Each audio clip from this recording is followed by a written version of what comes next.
Good afternoon and welcome to this month's show. I'm Luke McCormack. During today's show, we will discuss best practices with machine learning and artificial intelligence in the federal government.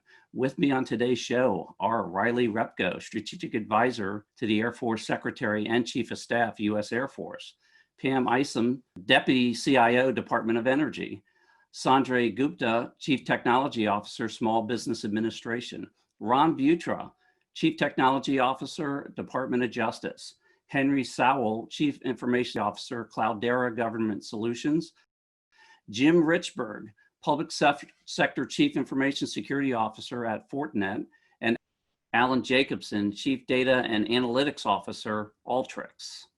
We're talking about artificial intelligence. There was an executive order that came out last year, 13859, some guidance behind that. There's been issuance to issue a chief data officer across all the departments and agencies. Lots of data out there, lots of low-cost computing, lots of capability for artificial intelligence and machine learning across the federal government. Let's get right into it, and we'll start with you, Riley. Let's talk about the Air Force. What's happening in regards to artificial intelligence and machine learning across the Air Force? Hey, good afternoon, Luke, and thank you very much for the invitation. It's nice to be back. If I may, just a quick disclaimer that the views and thoughts and opinions that I'm going to express today are mine, and not necessarily those belonging to the Air Force, where I currently serve. But regarding your question, where the rubber meets the road, our Air Force major areas, of course, include predictive maintenance and logistics, target identification. We have projects in weather. We have a major initiative with the Department of Defense in command and control and global integration of sensors, kind of the IoT for the military. We do a lot of image processing. Of course, most of you have heard of the Maven project. And these are all examples of progress and activities where the Air Force mission has placed significant investment and have seen an improvement. But we have numerous activities that are progressing nicely as well. We're doing a lot of data policy work, not an area that I specialize in, but we also have new senior leadership development courses to educate our leaders in the area of AI and ML. There's a huge commitment by our Air Force leadership to challenging our young airmen to become part of the solution by actively responding to real problems with their innovative ideas. And finally, leveraging our Air Force Accelerator. And this involves incubation to hard problems. And primarily, this is all done with our partnerships with academic institutions. And these include MIT, Carnegie Mellon, Dartmouth, et cetera. And also, we have an organization that's part of the Defense Department called the JAKE, the Joint AI Center. And we do a lot of work collaborating with them. We certainly don't need redundancy of effort, but rather awareness to what's out there, so we're not all chasing the same thing. And it really is a team effort, right? There's activity at the department with the JAKE, across the academic community, et cetera. It's all hands on deck trying to use this technology, use it in a thoughtful way and in a very strategic way. So I think that's awesome. Pam, how about over at Energy? A lot of activity going on in Energy. I'm sure there's a plethora of use cases for AI and ML that are going on across the energy sector, I would imagine. Absolutely. So first of all, thanks for the opportunity to talk and share some of the insights this morning. I really appreciate it. We all have to start out with some type of disclaimer. So the opinions are my own this morning, but I do represent the Department of Energy at the same time. So if I'm thinking about some of the things that we're doing, we have, as I mentioned the last time I was here, we are still progressing forward with the high performance computing efforts, but now we're moving forward with working with the consortium, the HPC consortium. So a lot of the national labs, as well as the headquarters, are involved with the consortium type of efforts, where we are teaming with industry and academia and building and solving challenges that involve the use of AI, ML, and cognitive science as a whole. If I think about something specifically, I think about COVID. So our teams have, from headquarters, my organization has built an app that provides a lot of capability around case management and tracking the COVID cases. So it's highly confidential. At the same time, it is an application that we've built to help manage the situation in our environment.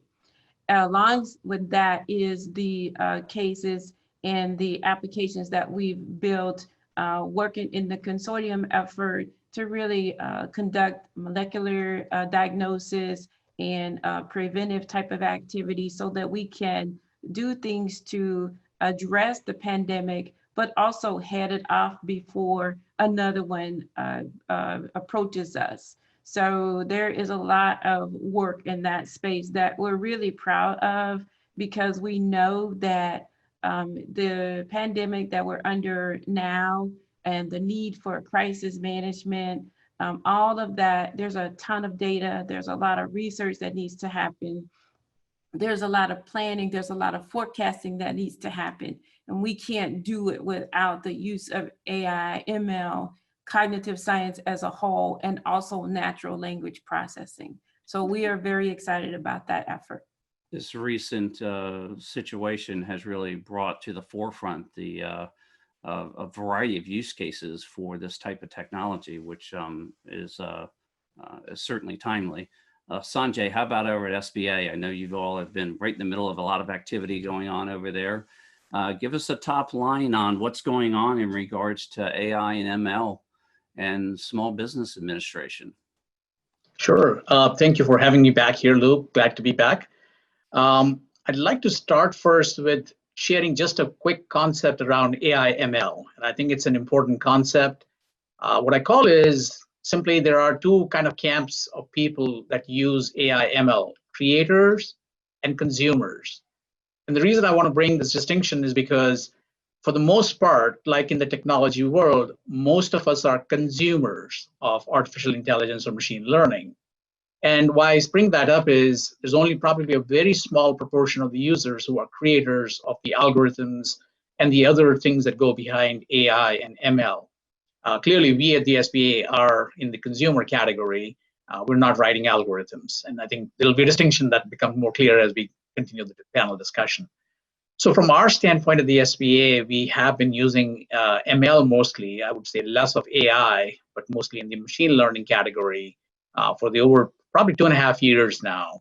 And I'll give a little quick overview of those activities that are going on. The two that I want to quickly talk about are ones that we introduced in the last 100 days, obviously with the pandemic response, and one we had in place around cybersecurity, around anomaly detection for almost 2.5 years.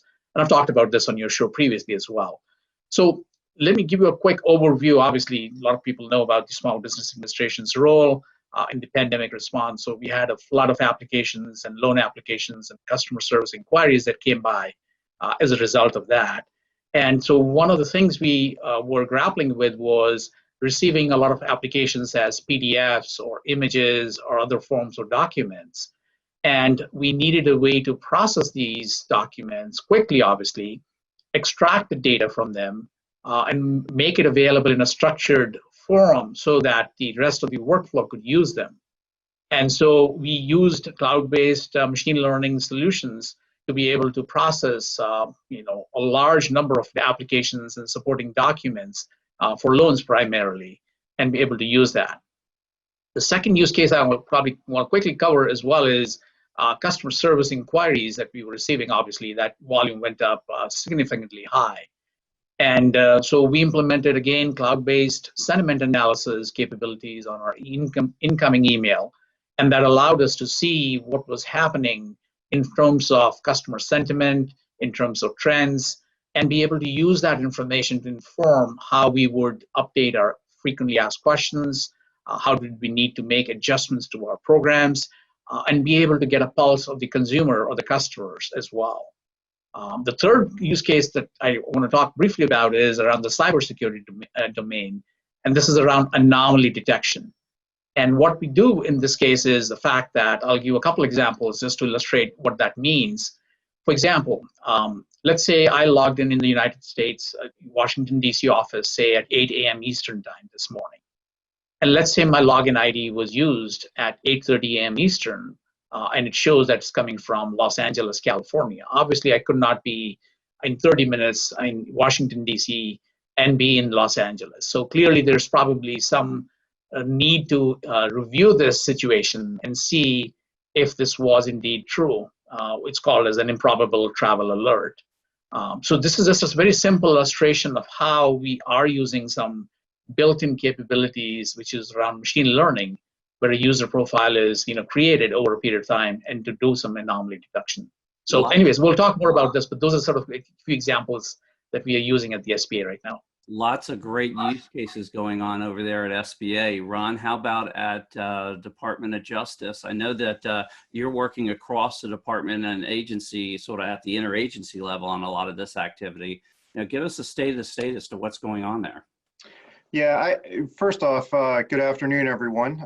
Good to see a lot of friends and familiar faces here.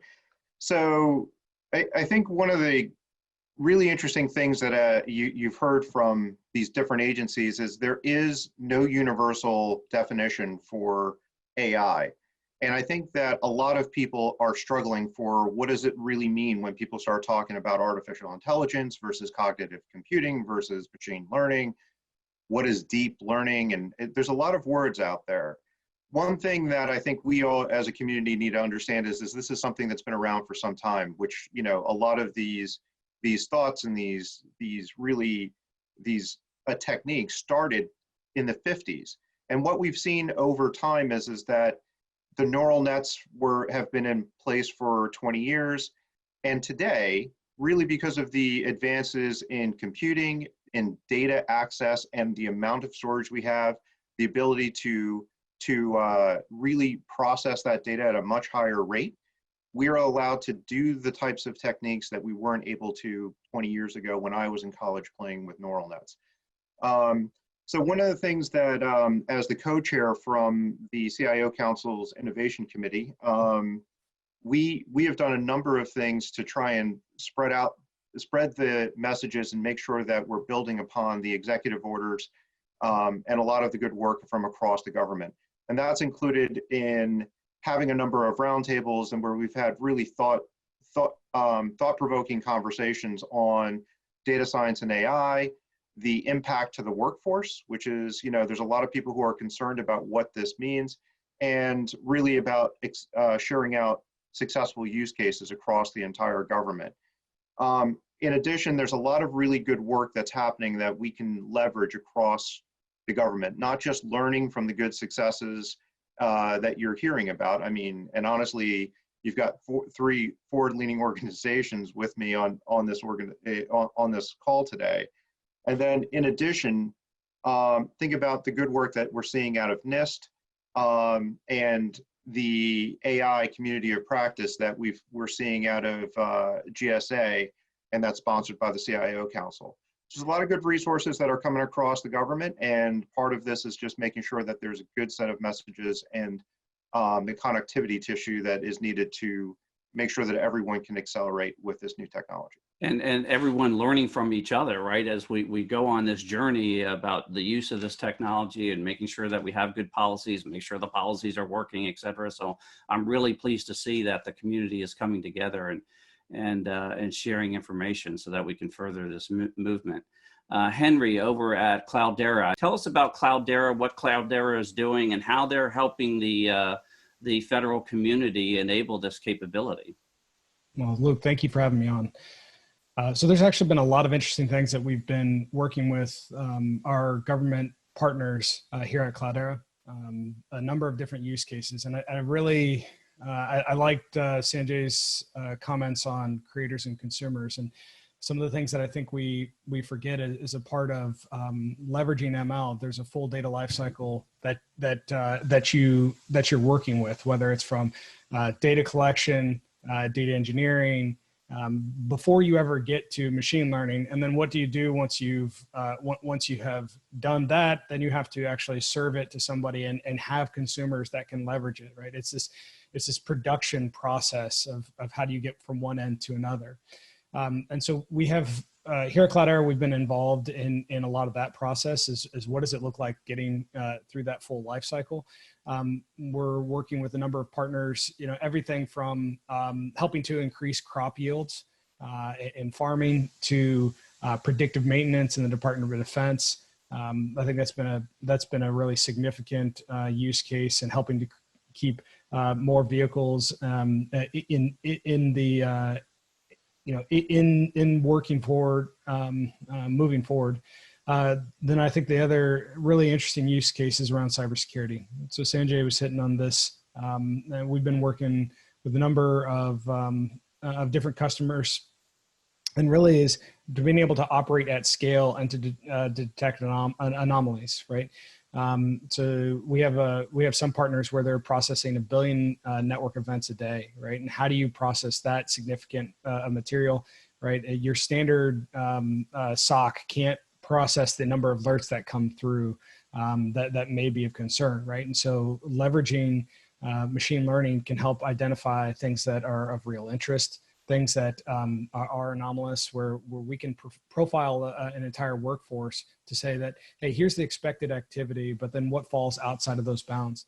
So it's been really diverse, the number of machine learning use cases that we've seen. I think the one thing that we've seen, and I'll probably talk about it later in this, is the increased effectiveness of machine learning, getting it from not just a science project but to actually having real production use out in the government space. I think we're seeing that evolution, and we're starting to see more and more effectiveness of machine learning in the government space. Much more accuracy and taking some of that labor off the table, sort of that, finding that needle on a stack of needles.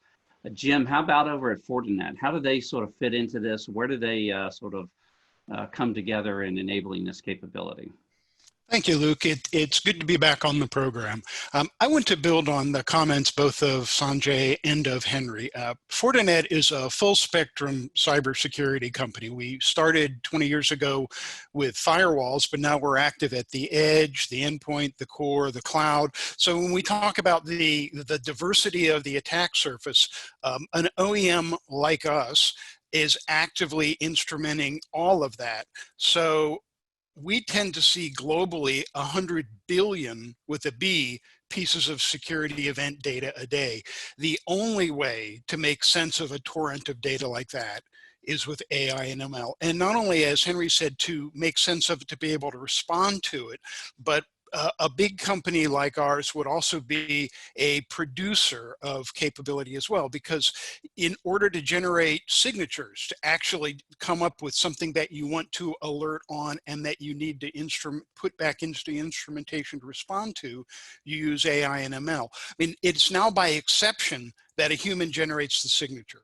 It's now been basically fully automated thanks to AI and ML. So I think the point to make is, if you are a big cybersecurity company that's playing across that attack surface, AI and ML is really a core capability of your business. You can't deal with that growing, exponentially growing torrent of data unless you've automated the big data analytics. No doubt about it, and quite honestly, a lot of these tools and capabilities that these agencies are buying have AI and ML incorporated in that. And I'm sure we'll talk all about that. But right now, we're going to take a short break. You're listening to the Federal Executive Forum on Federal News Network.